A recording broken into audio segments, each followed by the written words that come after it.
আলহামদুলিল্লাহ, সকল প্রশংসা আল্লাহ তাআলার জন্য, যে মালিক আজকের জুমার দিনে জুমার নামাজ আদায়ের উদ্দেশ্যে যথাসময়ে আমাদেরকে মসজিদে আসার, কিছু প্রয়োজনীয় দিনই আলোচনা করারও শোনার তৌফিক দান করেছেন। মালিকের শুকরিয়া আদায় করি আলহামদুলিল্লাহ। মুহতারাম হাজিরিন, গোটা মুসলিম উম্মাহ অত্যন্ত সংকটময় একটা সময় পার করতেছে। দুনিয়ার দিকে দিকে মুসলিম উম্মার রক্ত ঝরতেছে। যে উম্মাকে আল্লাহ তাআলা সম্মানিত করেছেন, সেই উম্মাহ আজকে জিল্লতির জীবন যাপন করতেছে।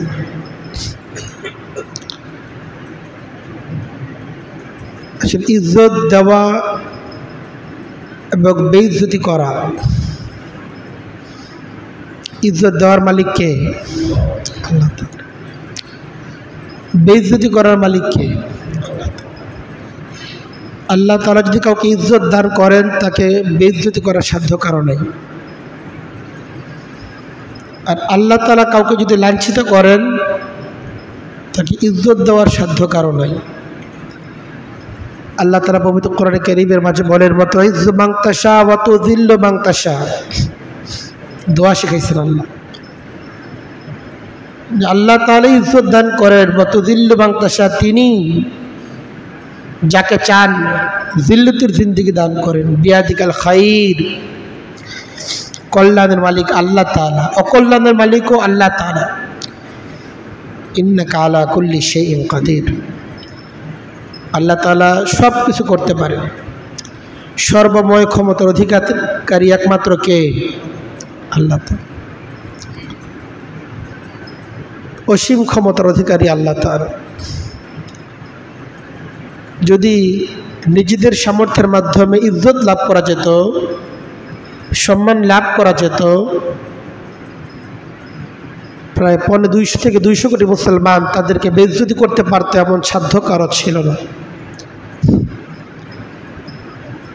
কিন্তু দুঃখজনক যে আজকে এই আসমানের নিচে জমিনের উপরে প্রায় 200 থেকে 200 কোটি মুসলমান, প্রকৃত সংখ্যা তো আল্লাহ তাআলাই জানেন,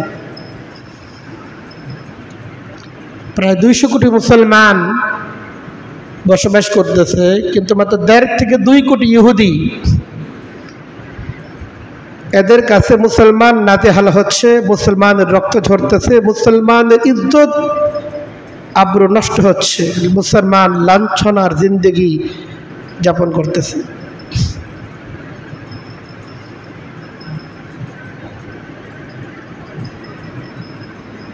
অথচ আল্লাহ তাআলা এই উম্মতকে শ্রেষ্ঠ উম্মত ঘোষণা করেছিলেন, তাদেরকে ইজ্জত দান করেছিলেন। মুসলমান যখন মাত্র 1000 ঘর পার হয় নাই, তখন মুসলমানের নাম শুনলে কাফের মোরতাদের হুঁশিয়ার হয়ে যেত। একটা সময় ছিল মুসলমান জানবাজ মুজাহিদ, মুসলমান শাসনকর্তাদের নাম শুনলে ইউরোপ আমেরিকা থরথর করে কেঁপে উঠত। কিন্তু আজকে মুসলমান সংখ্যায় কোনো কমতি নাই। পৃথিবীর বৃহৎ সংখ্যায় মুসলমানের বসবাস। পৃথিবীতে অনেকগুলো রাষ্ট্র, মুসলিম সংখ্যাগরিষ্ঠ রাষ্ট্র, প্রায় 57টা রাষ্ট্র বা এর চেয়েও বেশি। কিন্তু পৃথিবীর যেদিকেই তাকান, রক্ত ঝরতেছে কার? মুসলমানদের রক্ত ঝরতেছে। এই জন্য যে সময়টা আমাদের কাটতেছে, এটা মুসলিম উম্মার জন্য বড় সংকট কাল।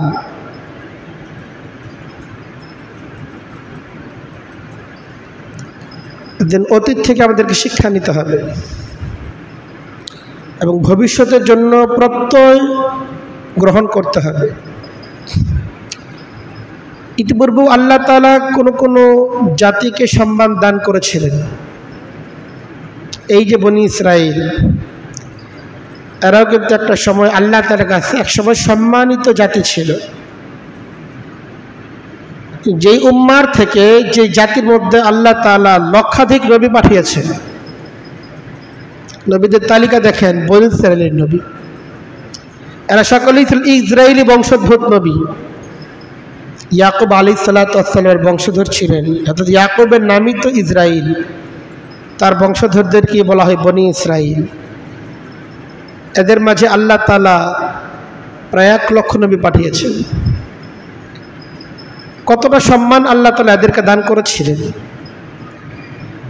কিন্তু তাদের নাফরমানি, আল্লাহ তাদের অবাধ্যতা, তাদের সীমালঙ্ঘন, তাদের বেপরোয়া জীবন আল্লাহ তাআলাকে এতটাই রুষ্ট এবং রাগান্বিত করে দিয়েছিল যে আল্লাহ তাআলা তাদেরকে জিল্লতের জিন্দেগি দান করেছেন। একটা সময় ছিল গোটা পৃথিবীতে ইহুদি জাতির চেয়ে লাঞ্ছিত কোনো জাতি ছিল না, এখনো লাঞ্ছিত।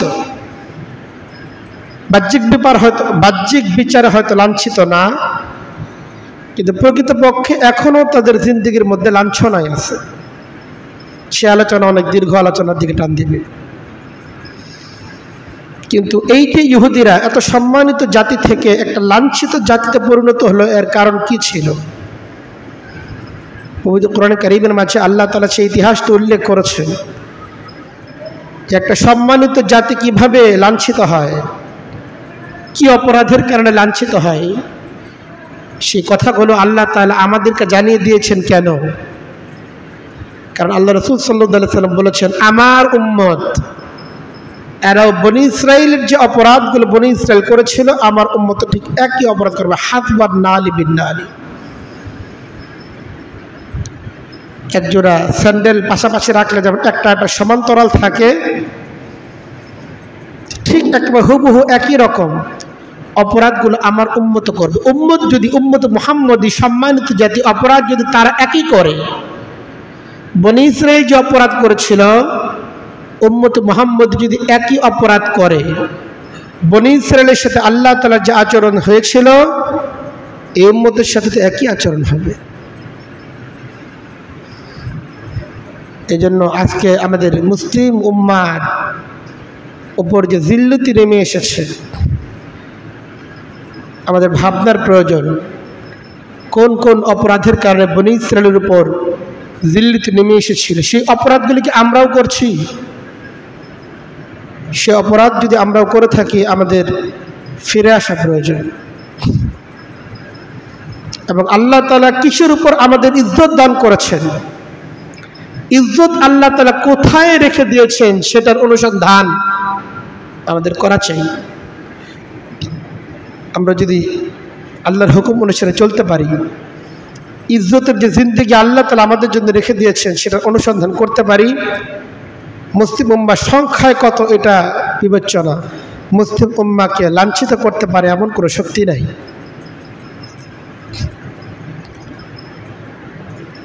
এই জন্য ইতিহাস আমাদের অধ্যয়ন করা চাই, কোরআনে কারীম আমাদের অধ্যয়ন করা চাই যে আল্লাহ তাআলা তাদের সম্পর্কে কি বলেছেন, সে অপরাধগুলোকে আমরাও করছি কিনা, ভুল কি আমরাও করতেছি কিনা।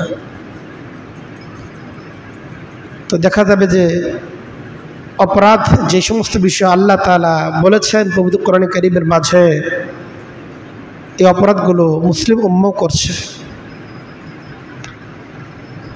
একটা অপরাধ যখন ব্যাপক হয়ে যায়, সামগ্রিক হয়ে যায়, উম্মতের সংখ্যাগরিষ্ঠ মানুষ যখন অপরাধের মধ্যে লিপ্ত হয়ে যায়, আর এর বিপরীতে আল্লাহ তাআলার পক্ষ থেকে যখন আযাব এবং গজব নেমে আসে, জিল্লতি নেমে আসে, তখন আর অপরাধী আর নিরপরাধের মধ্যে আল্লাহ তাআলা বাদ বিচার করেন না। আল্লাহ তাআলার পক্ষ থেকে গজব, এটা অপরাধী নিরপরাধ সকলকেই স্পর্শ করে, সকলকেই আঘাত করে।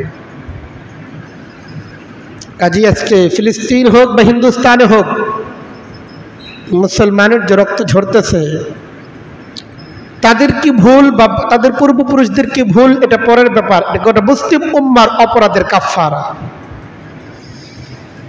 গোটা মুসলিম উম্মাহ সামগ্রিকভাবে অপরাধের মাঝে লিপ্ত হয়েছে। সে অপরাধের ফল হচ্ছে ফিলিস্তিনে আমরা আমাদের একদল ভাই ভোগ করতেছে। ব্যাপারটা এই না যে অপরাধ তারা করছে আর তারা অপরাধের ফল ভোগ করতেছে, এমন না। অপরাধী আমি করেছি, অপরাধী আপনি করেছেন, আমাদের সমাজ অপরাধ করেছে, আমাদের রাষ্ট্র অপরাধ করেছে। সামগ্রিকভাবে মুসলিম উম্মাহ যে অপরাধ করেছে, সেই অপরাধের ফলাফল আজকে ফিলিস্তিনের মজলুম মুসলমানদের উপর নেমে এসেছে। কাজে আমাদের ইস্তেগফার করা চাই, আল্লাহ তাআলার কাছে তওবা করা চাই। আমরা কি ভুল করতেছি সেই বিষয়গুলো আমাদের অনুধাবন করা চাই। আমরা সংখ্যায় কত এটা বিবেচ্য না, আমরা কি আল্লাহর হুকুমের উপর আছে কিনা এটা হচ্ছে বিবেচ্য। মুসলমানরা আগেও সংখ্যায় অল্পই ছিল। বদর ময়দানে মুসলমানদের সংখ্যা কত ছিল?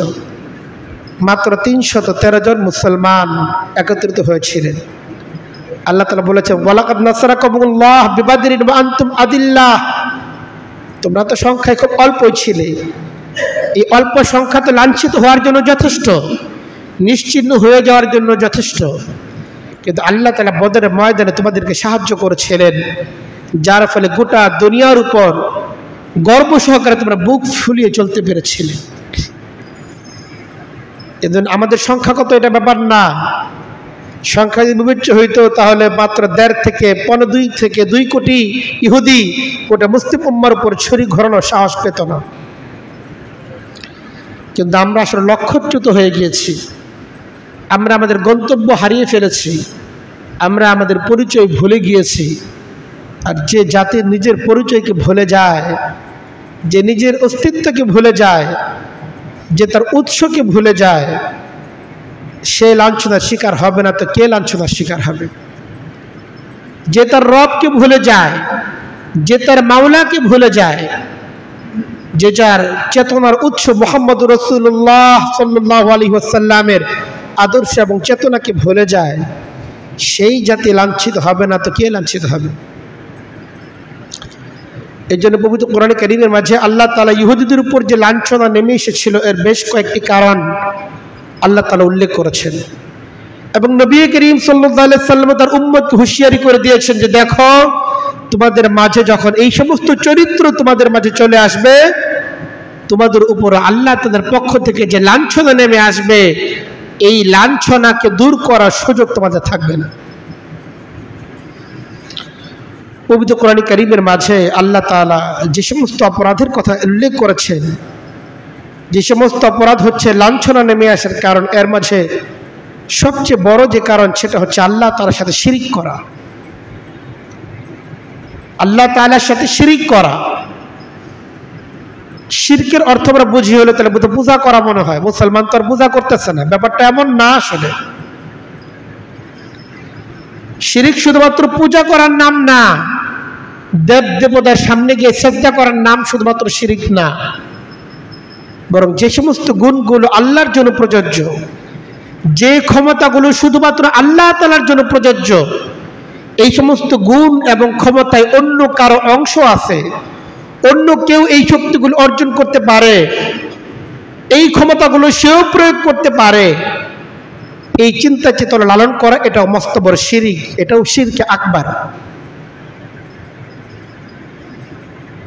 যে সমস্ত বিষয়ে আল্লাহ তাআলা পবিত্র কোরআনে কারীমের মাঝে তার পক্ষ থেকে আইন ঘোষণা করে দিয়েছেন যে দেখো, আইন হলো এইটা।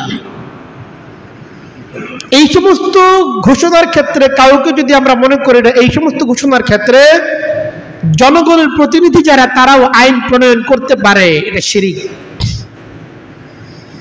কোন মুসলিম যদি মনে করে যে না, আমাদের দেশে যারা সংসদ নির্বাচিত হবেন তারাও আইন প্রণেতা, যে কোনো রকম আইন তারা প্রণয়ন করতে পারেন যেটা তাদের কাছে কল্যাণকর মনে হবে, হোক সেটা আল্লাহ তাআলার আইনের বিপরীত, এই চিন্তা চেতনা যদি লালন করে সে আল্লাহ তাআলার সাথে শিরিক করলো।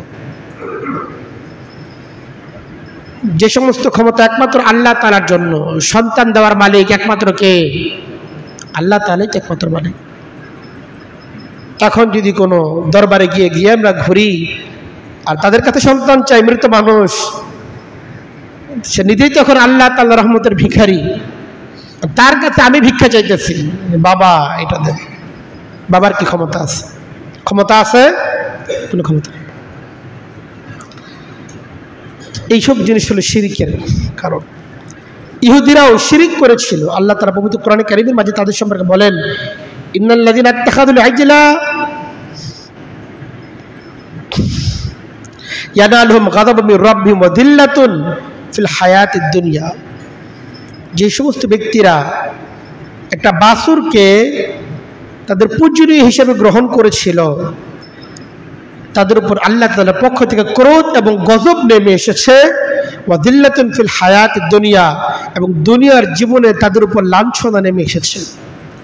বর্তমান বনী ইসরাইল যারা আছে তারা বাছুরের পূজা করে না, কিন্তু তাদের পূর্বপুরুষরা যে বাছুরের পূজা করেছিল এর জন্য আল্লাহ তাআলার পক্ষ থেকে গজব তাদের উপর নেমে এসেছিল, তওবা করার পর মুক্তি পেয়েছিল। কিন্তু এখনো বনী ইসরাইলের প্রত্যেকটা সদস্য তাদের পূর্বপুরুষদের সমস্ত কাজকে সমর্থন করে, যে না, আমাদের পূর্বপুরুষ যেটা করছেন এটা ঠিকই ছিল। বাছুরের প্রীতি, বাছুরের প্রতি ভালোবাসা, এটা বনী ইসরাইলের অন্তরের মধ্যে এটা প্রচিত আছে। এখনো তারা বাছুরের প্রতি আলাদা তাদের একটা প্রেম ভালোবাসা তাদের অন্তরে কাজ করে। ওই যে তাদের পূর্বপুরুষরা বাছুরের পূজা করেছিল, এইটারই একটা ফলাফল তাদের অন্তরের মধ্যে এখনো আছে। তো আল্লাহ তাআলা বলেন যে যারা বাছুরকে পূজনীয় রূপে সাব্যস্ত করেছিল, আল্লাহ তাআলার সাথে শিরিক তারা করেছিল, ফলশ্রুতিতে তাদের উপর আল্লাহ তাআলার পক্ষ থেকে লাঞ্ছনার জীবন নেমে এসেছিল। কাজে শিরিক এটা লাঞ্ছনার একটা মস্ত বড় কারণ। কাজে মুসলিম উম্মাহ আমরা যদি আমাদের জীবনে, আমাদের পারিবারিক, সামাজিক, রাষ্ট্রীয় জীবনে শিরিককে ঝেড়ে ফেলতে না পারি, শিরিক শুধু মসজিদে এসে ঝেড়ে ফেলার নাম না, বরং আমি যখন সংসদ সদস্য হব, সংসদে গিয়ে বসবো, তখনও আমাকে শিরিক থেকে বাঁচতে হবে। আমি যখন সামাজিক কাজ করব, তখন আমাকে শিরিক থেকে বাঁচতে হবে। আমি যেখানেই থাকবো, শিরকের সাথে মুসলিমের সম্পর্ক থাকতে পারে না। শিরিক থেকে একজন মুসলিম নিজেকে পুরোপুরিভাবে মুক্ত ঘোষণা করতে হবে, অন্যথায় মুসলিম উম্মার উপর যে লাঞ্ছনা নেমে এসেছে বা আসার আরো শঙ্কা আছে, এই শঙ্কা থেকে আমরা উঠে দাঁড়াতে পারবো না। শিরিক এটা মস্ত বড় অপরাধ। দ্বিতীয় যে অপরাধ, যে কারণে কোনো একটা উম্মার জীবনে লাঞ্ছনা নেমে আসে, অন্যতম একটি অপরাধ হচ্ছে কুফর। আল্লাহ তাআলার সাথে কুফরি করা, আল্লাহ তাআলার কোনো একটা আয়াতকে অবিশ্বাস করা, আল্লাহ তাআলার কোনো আইনকে অবিশ্বাস করা, আল্লাহ তাআলার কোনো আইনকে অনুপকারী, অনুপযুক্ত মনে করা, অকার্যকর মনে করা, এবং দুনিয়ার বুকে যারা আল্লাহ তাআলার আইনকে প্রতিষ্ঠা করতে চায়, আল্লাহ তাআলার হুকুমের কথা বলে, তাদের বিরুদ্ধে ব্যবস্থা গ্রহণ করা, এটা একটা উম্মার জীবনে লাঞ্ছনা নেমে আসে। কোন উম্মত যদি এই জাতীয় অপরাধে লিপ্ত হয়, আল্লাহ তাআলার পক্ষ থেকে তাদের উপর লাঞ্ছনা নেমে আসে। ইহুদিরা এই কাজ করেছিল, যেটা পবিত্র কোরআন কারীমের মাঝে আমরা জানতে পারি। আল্লাহ তাআলা বলেন, যুরিবাত আলাইহিমুয যিল্লাতু ওয়াল মাসকানা, ইহুদিদের উপর আল্লাহ তাআলার পক্ষ থেকে লাঞ্ছনা চাপিয়ে দেওয়া হয়েছে। এর কারণ কি? এর কারণ হচ্ছে যালিকা বিআন্নাহুম কানু ইয়াকফুরুনা বিআয়াতিল্লাহ, তারা আল্লাহ তাআলার আয়াতগুলোকে বিশ্বাস করতো না, এগুলোকে অস্বীকার করতো। তারা যেগুলো চলে না, যেগুলো তাদের পছন্দ হয়, সেগুলো শুধুমাত্র তারা সমর্থন করত। আর যেগুলো তাদের উপর একটু চাপ প্রয়োগ করে, বল প্রয়োগ করে, যেগুলো তাদের ক্ষমতা, তাদের দুনিয়ার সাথে সাংঘর্ষিক, সেগুলোকে তারা নাফরমানি করত, সেগুলোকে তারা অবিশ্বাস করত। আল্লাহ তাআলা পবিত্র কোরআন কারীমের মাঝে তাদের সম্পর্কে বলেন, আফাতুমিনুনা বিবাদিল কিতাব ওয়া তাকফুরুনা বিবাদ, আল্লাহর কিতাবে কিছু মানবা, কিছু মানবা না। এটা কি হয়? এটা ছিল কাফেরদের স্বভাব, ইহুদিদের স্বভাব ছিল এটা। যেগুলো তাদের পছন্দ, স্বার্থের অনুকূল, সেগুলি মানা, আর যেগুলো স্বার্থের সাথে সাংঘর্ষিক, সেগুলোকে অমান্য করা, সেগুলোকে কুফরি করা, অবিশ্বাস করা, সেগুলোকে অকার্যকর মনে করা, যে এগুলো চলে না এখন আর দুনিয়াতে। আল্লাহ তাআলা কোন আইনের ব্যাপারে এই জাতীয় অবস্থা গ্রহণ করা, এবং নবীদেরকে তারা হত্যা করেছিল। যেই সমস্ত আম্বিয়া কেরাম তাদেরকে দ্বীনের কথা বলেছিলেন, আল্লাহ তাআলার হুকুমের কথা বলেছিলেন, এই সমস্ত আম্বিয়া কেরাম বহু নবীকে ইহুদিরা হত্যা করেছিল, শহীদ করে দিয়েছিল। আল্লাহ তাআলা বলেন, এই আল্লাহ তাআলার আইনকে অমান্য করা এবং নবীদেরকে হত্যা করার কারণে চিরস্থায়ীভাবে আল্লাহ তাআলার পক্ষ থেকে ইহুদিদের উপর লাঞ্ছনা এটা চাপিয়ে দেওয়া হয়েছে। এখন তো আর নবী আসবে না। এই উম্মাকে আল্লাহ তাআলা এই অপরাধের কথা কেন বললেন? বলার কারণ হচ্ছে, এই নবী তো থাকবে না, কিন্তু নবীর নায়েব যারা, তারা তো থাকবে। নবী হয়তো নাই, কিন্তু ওয়ারাসাতুল আম্বিয়া যারা, নবীদের উত্তরসূরি যারা, তারা তো থাকবে। এবং তারা নবী যে কথাগুলো বলে গিয়েছেন, আম্বিয়া কেরাম যে কথাগুলো বলে গিয়েছেন, যুগে যুগে এমন প্রতিনিধিরা থাকবে যাদের কণ্ঠে আম্বিয়া কেরামের বক্তব্যগুলো প্রতিধ্বনিত হবে। তাদের বিরুদ্ধে যারা ব্যবস্থা গ্রহণ করবে, তাদেরকে জেলে ভরবে, তাদের বিরুদ্ধে অন্যায় বল প্রয়োগ করবে, এদেরকে ফাঁসির কাষ্ঠে ঝোলাবে। উম্মত যদি তাদের এই সমস্ত তাদের কল্যাণকামী হিতাকাঙ্ক্ষী উলামায়ে কেরাম যারা আছেন তাদেরকে এর সাথে এই আচরণ করে, আল্লাহ তাআলার পক্ষ থেকে তাদের উপর লাঞ্ছনার জিন্দেগি নেমে আসবে। ইহুদিদের এই বৈশিষ্ট্য ছিল, যে বৈশিষ্ট্যের কারণে আল্লাহ তাআলার পক্ষ থেকে তাদের উপর লাঞ্ছনার জিন্দেগি নেমে এসেছিল। মুসলিম উম্মার দেশে দেশের চিত্র দেখেন না আপনারা। এবার যেখানে কেউ হক কথা বলতে চায়, সত্য কথা, ইনসাফের কথা যেখানেই বলতে চাওয়া হয়, সেখানেই গলা টিপে ধরা হচ্ছে। না, এটা বলা যাবে না। আল্লাহর জমিনে একমাত্র আল্লাহর আইন চলবে, এই কথা বলা এটা এখন মুসলিম বিশ্ব অপরাধ। এই সমস্ত মিম্বর থেকে এই সমস্ত কথার ঘোষণা করা অপরাধ। হুজুর নামাজের কথা বলেন, সমস্যা নাই, কিন্তু আল্লাহর আইনের কথা বলা হলেই কিছু লোকের গলা শুকিয়ে যায়, চেহারা তাদের ভ্রু কুঞ্চিত হয়ে যায়। তো আমরা লক্ষ্য করি, এটা শুধুমাত্র একটা দেশের চিত্র না, মুসলিম দেশের, এমনকি সেই সৌদি আরব থেকে শুরু করে পৃথিবীর সর্বত্র একই অপরাধ। যারা হকের কথা বলবে, ইনসাফের কথা বলবে, আল্লাহর জমিনে আল্লাহর হুকুমত চলবে, এই কথা যারাই বলে তাদেরকে জেলখানায় পড়ে ফেলা হয়। এটা যদি আমাদের অভ্যাস হয়, কোন উম্মার যদি এটাকেই তারা কল্যাণকর মনে করে, প্রকারান্তরে এদের জীবনে লাঞ্ছনা তো নামবেই। এদের এই লাঞ্ছনা থেকে মুক্ত করতে পারে এমন সাধ্য কারো নাই। সাময়িকভাবে হয়তো আমরা লক্ষ্য করি না, তারা তো সুন্দর জীবন যাপন করতেছে, কিন্তু সময় আসবে উম্মাহ যদি এই সমস্ত ইহুদিদের অপরাধগুলো ছাড়তে না পারে, এই বদভ্যাসগুলো ছাড়তে না পারে, তাদের জিন্দেগিতে অবশ্যই লাঞ্ছনা নেমে আসবে, তাদের জিন্দেগি থেকে ইসলাম চলে যাবে। তৃতীয় অপরাধ, যে অপরাধের কারণে ইহুদিদের উপর আল্লাহ তাআলার পক্ষ থেকে লাঞ্ছনা নেমে এসেছিল, এর মধ্যে একটা হচ্ছে এই আল্লাহর হুকুমকে অমান্য করা। আল্লাহ তাআলার সাধারণ যে হুকুমগুলো আছে, যে বিষয়ে আল্লাহ তাদের কোনো ফয়সালা আছে, এই ফয়সালাগুলোকে অমান্য করা, আল্লাহর তরিকাগুলোকে বর্জন করা, যে সমস্ত ফরজকে আল্লাহ তাআলা ফরজ করেছেন সেগুলো না মানা, যে সমস্ত জিনিসকে আল্লাহ তাআলা হারাম করেছেন সেগুলোর মাঝে লিপ্ত হওয়া, কোন কোন জিনিস হালাল, কোন কোন জিনিস হারাম, এটা সংখ্যাগরিষ্ঠ মুসলমান জানে। 5 ওয়াক্ত নামাজ যে আল্লাহ তাআলা আমাদের উপর ফরজ করেছেন, এটা জানে না কে আছে? মিথ্যা হারাম, গীবত হারাম, সুদ হারাম, ঘুষ হারাম, এই সমস্ত জিনিস যে হারাম, মদ হারাম, মুসলমান জানে না। চুরি কর হারাম, মুসলমান জানে না। ডাকাতি কর হারাম, অপহরণ কর হারাম, ছিনতাই, ধর্ষণ, জিনা করা হারাম, মুসলমান জানে না। মুসলমান জানে, কিন্তু জানার পরও মুসলমান এই নাফরমানিগুলো করতেছে। মুসলমানের ঘর, যে ঘরটা মুসলমানের ঘর, দিনের পর দিন যায়, সপ্তাহের পর সপ্তাহ যায়, কেউ ফজরের নামাজ পড়ে না, অথচ এই ঘরটা মুসলমানের ঘর। এমন ঘর এই সমাজে বহু আছে, যেই ঘরের 5 জন সদস্যের একজনও 1 ওয়াক্ত নামাজ পর্যন্ত পড়ে না। আছে না? আমি কি বারবার বলতেছি? মুসলমানের সমাজের মধ্যে এমন বহু ঘর আছে, যেই ঘরের মধ্যে 5 জন সদস্য আছে, 5 জন সদস্যের একজনও 1 ওয়াক্ত ফরজ নামাজ আদায় করে না। যে উম্মাহ আল্লাহ তাআলার ফরজ বিধানকে ভেবে অমান্য করে, আল্লাহ তাআলা হারামের মাঝে বেপরোয়া ভাবে জড়িত হয়ে যাচ্ছে, এই উম্মার উপর লাঞ্ছনা নেমে আসবে না তো কার উপর লাঞ্ছনা নেমে আসবে? আল্লাহ তাআলা পবিত্র কোরআনে কারীমের মাঝে বলেন, ইন্নাল্লাযীনা ইউহাদ্দুনাল্লাহা ওয়া রাসূলাহু উলাইকা ফিল আযাল্লিন, যারা আল্লাহ এবং তার রাসূলের বিরোধিতা করবে, আল্লাহর আইনকে অমান্য করবে, আল্লাহর হুকুমকে অমান্য করবে, নবীর সুন্নাহকে অমান্য করবে, উলাইকা ফিল আযাল্লিন, এরা লাঞ্ছনার জিন্দেগি বরণ করবে।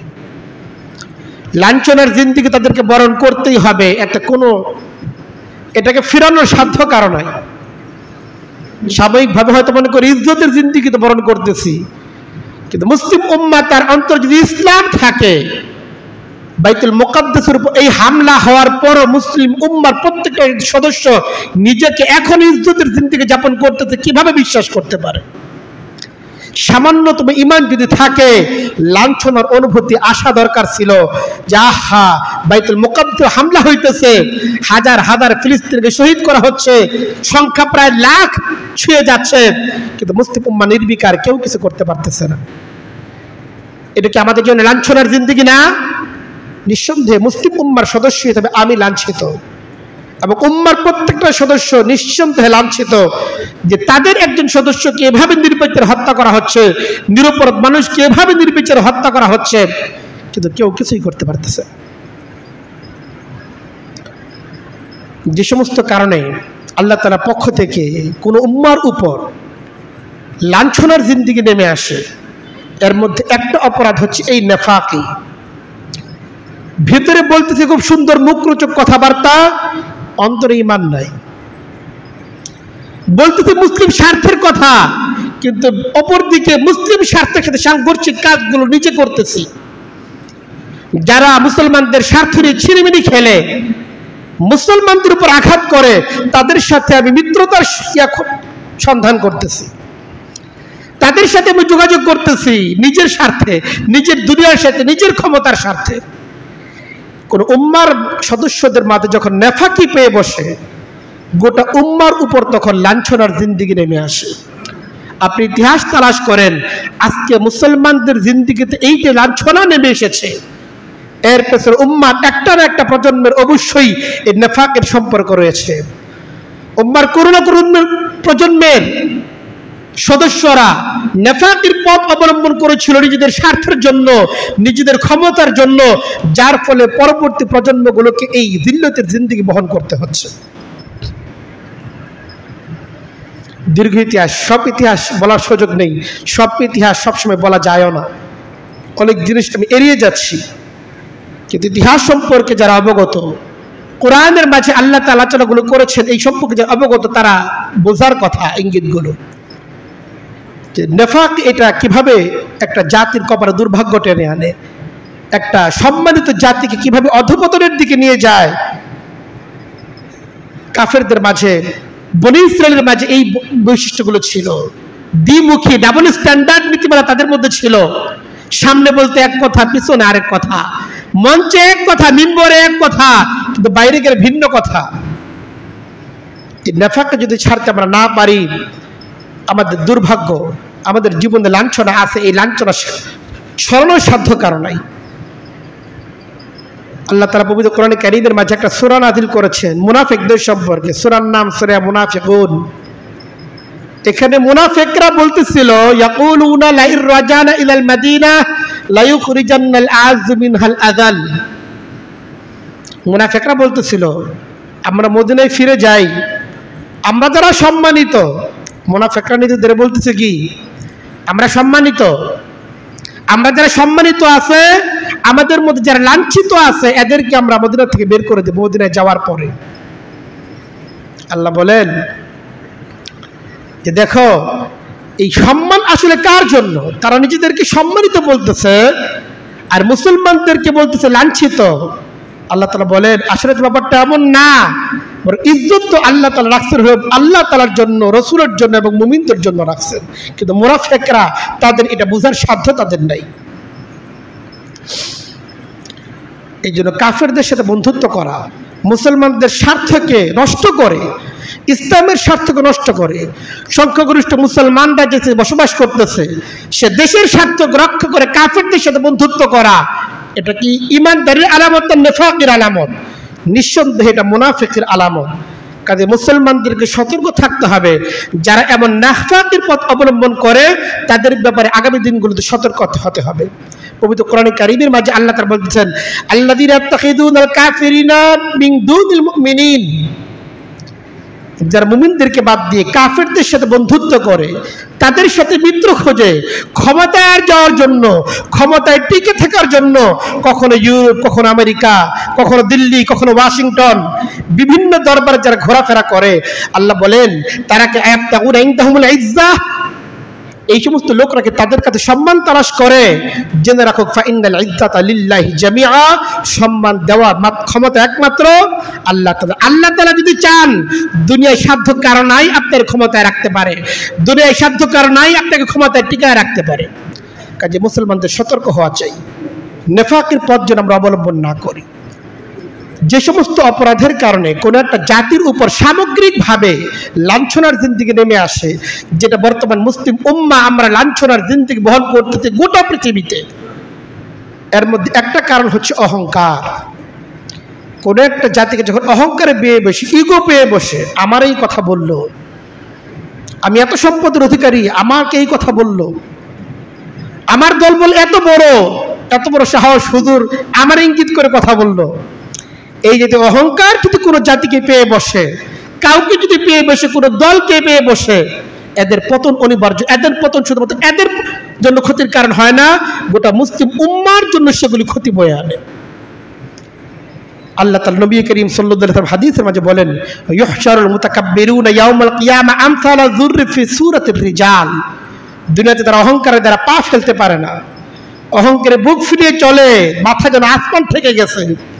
এই সমস্ত ব্যক্তিদেরকে কিয়ামতের ময়দানে আল্লাহ তাআলা পিঁপড়ার আকৃতিতে উপস্থিত করবেন, মানুষ তাদেরকে পা দ্বারা দলবে। এত অহংকার, মাথা এত উঁচু, কিন্তু আল্লাহ তাআলা কিয়ামতের ময়দানে এই অহংকারী ব্যক্তিদেরকে পিঁপড়ার আকৃতিতে উপস্থিত করবেন। ইয়াকশাহুমুদ্দুল্লু মিন কুল্লি বাকান, চতুর্দিক থেকে লাঞ্ছনা তাদেরকে। পিঁপড়ার আকৃতি মানে পিঁপড়া না, আকৃতি থাকবে মানুষের, কিন্তু সাইজটা থাকবে পিঁপড়া। ফি সূরাতির রিজাল, আল্লাহ তাআলা বলছেন আকৃতি থাকবে মানব আকৃতি, কিন্তু সাইজটা থাকবে পিঁপড়ার সাইজ, যেটাকে মানুষ পা দ্বারা দলতে পারে। মানুষের পায়ের নিচে মানুষ হাঁটবে, সাধারণ মানুষ হাঁটবে আর পা দ্বারা লাথি খাবে, পায়ের নিচে আর পিষ্ট হবে, মৃত্যু হবে না। অহংকার যখন কোনো জাতিকে পেয়ে বসে, তাদের উপর লাঞ্ছনার জিন্দেগি নেমে আসে। যে সকল কারণে কোন একটা উম্মার উপর লাঞ্ছনা নেমে আসে, এর মধ্যে একটা কারণ হচ্ছে কৃপণতা। যখন কাউকে কোনো জাতিকে কৃপণতা পেয়ে বসে, সৎ কাজে খরচ করবে, ভালো কাজে ব্যবহার করবে, খরচ করবে, এই ব্যাপারে কৃপণতা পেয়ে বসে, সম্পদের লোভ পেয়ে বসে, দুনিয়ার মোহ পেয়ে বসে, এবং সমাজের মধ্যে হারাম লেনদেনের ছড়াছড়ি হতে থাকে। আর কোন উম্মাহ যখন তাদের জিহাদকে ছেড়ে দেয়, আল্লাহ রাসূল সাল্লাল্লাহু আলাইহি সাল্লাম বলেন তাদের উপর লাঞ্ছনার জিন্দেগি নেমে আসবে। এখন বলেন, এমন কোন কোন অপরাধ এমন আছে যেগুলো ইহুদিরা করেছিল আর মুসলমান সেগুলো করে না? আল্লাহ তাআলা যে বলছেন, যারা আল্লাহর নাফরমানি করে, রাসূলের নাফরমানি করে, তারা লাঞ্ছিত হবে। এটা তো বনী ইসরাইল সম্পর্কে আল্লাহ তাআলা বলেছিলেন, যাদেরকে আল্লাহ তাআলা লাঞ্ছনার জিন্দেগি দিয়েছিলেন। মুসলিম উম্মাহ যাদেরকে আল্লাহ তাআলা সম্মানিত করেছিলেন, সম্মানের জিন্দেগি দান করেছিলেন, আজকে এমন কোন কোন নাফরমানি আছে যেই সমস্ত নাফরমানিতে মুসলমান ইহুদি নাসারাদের চেয়ে পিছিয়ে আছে? কোন একটা নাফরমানি এখন এমন নাই যেই নাফরমানির মধ্যে বর্তমানে মুসলিম উম্মাহ কাফির মুশরিকদের চেয়ে পিছিয়ে আছে, বরং এক ধাপ এগিয়ে আছে। অনেক অপরাধ এমন আছে মুসলিম দেশের মধ্যে এই সমস্ত অপরাধগুলো এত ব্যাপকভাবে হয়, কাফির মুশরিকদের দেশের মধ্যে এই সমস্ত অপরাধগুলো এত ব্যাপকভাবে হতে পারে না। আল্লাহ রাসূল সাল্লাল্লাহু আলাইহি সাল্লাম বলেন, ইযা যান্নান নাস বিদ্দিনারি ওয়া দিরহামি, যখন মানুষ টাকা পয়সার ব্যাপারে কৃপণতা অবলম্বন করবে, বলা হোক একটা সৎ কাজে খরচের কথা, দেখবেন নাই, কিন্তু বলা হবে একটা কনসার্টের কথা, দেখবেন টাকার অভাব নাই।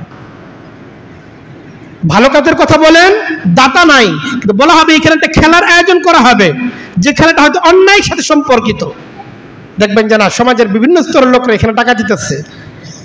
আগামী দিনে যারা আমাদের সমাজে সমাজসেবক হতে চায়, তারা দেওয়ার ক্ষেত্রে নিজেরা আইসাতে দিতেছে, হ্যাঁ এখানে আমি এত টাকা দিছি, ওনার নাম পোস্টারে থাকতে হবে।